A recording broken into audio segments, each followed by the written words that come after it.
Okay, let's see when you break the woods. Let me see. The Bennetts at first glance seem like any other Myrtle Beach family. I turned to a junior yellow belt. You have Ty, the 9-year-old karate whiz. Older sister Claudia, 5-year-old Nia, a quiet and expressive little girl. Mother Miriam, and equally quiet father Randall. 2, 3, go! They spend their nights playing games as a family. And looking through the hundreds of home videos and pictures Miriam takes to document the family's life.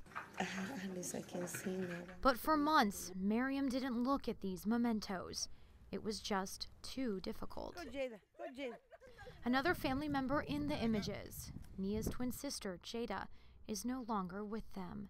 She was killed this March in a car wreck. I cannot take it away from my mind and from my heart. It's still hard for me to understand or assimilate that. Just go.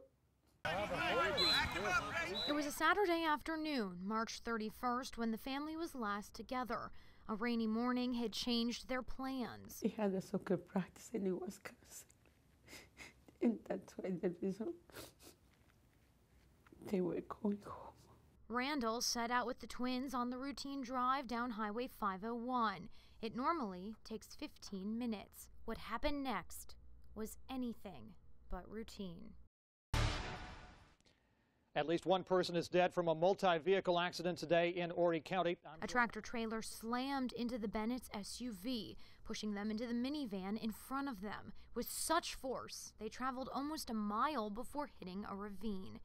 4-year-old Jada Bennett died in the crash. Why? What happened this to us? The wreck, a horrific deja vu. Miriam Bennett also lost a son from her first marriage in a car crash. I have 5 kids. Well, actually, I have 3, but I always say that I have 5 because they are in my heart and they are in my mind at all times. After Jada's funeral, the grief turned to anger. We first met with Miriam and her family in August when they were upset by the lack of action in the case. My child has been killed and there's nothing going on. I don't want another child to suffer the same or another family or another mommy be in my position because I don't really wish nobody to be in my position. It's so devastating. It's so painful. It's so sad. You know, just there are no words to explain how I feel inside me. It's very tough not to let your emotions overcome you. Stephen Grooms is the lead prosecutor on the case. Why does something like that take so long? We have a duty to the potential defendant as well as the victim, as well as the community, to not jump the gun on anything. The typical charge in a case like this would be reckless homicide. But how could police prove that the driver was reckless when he was going underneath the speed limit?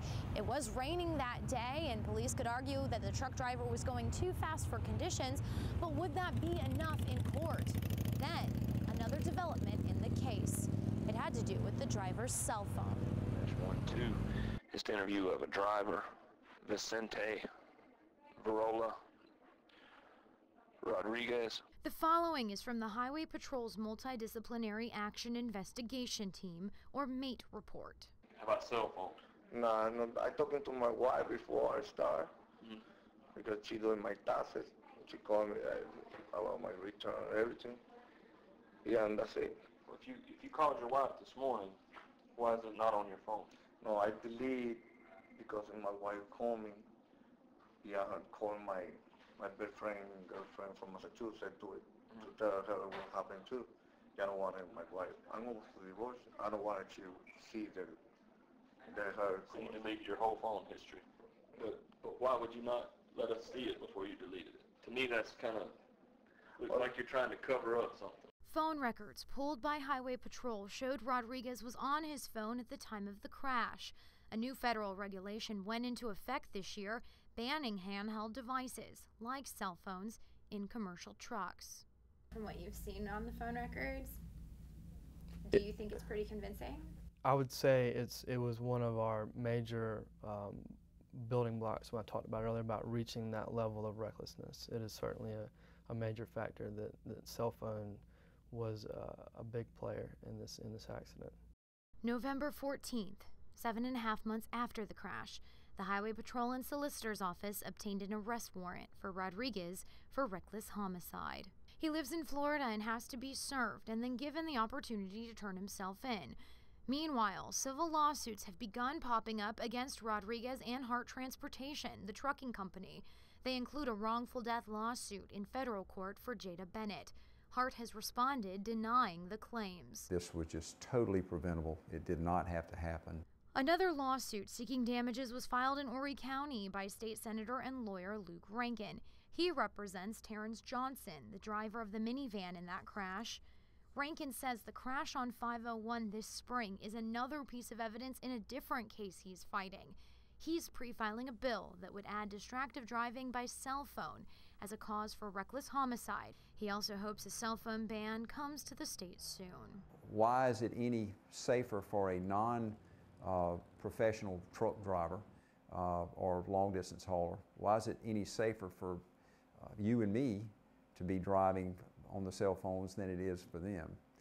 As for the Bennetts, the video watching and game nights are becoming a little lighter again. Put me in there. But the family says they will continue to fight until they find justice for Jada. In Myrtle Beach, Lindsay Thies, News Channel 15.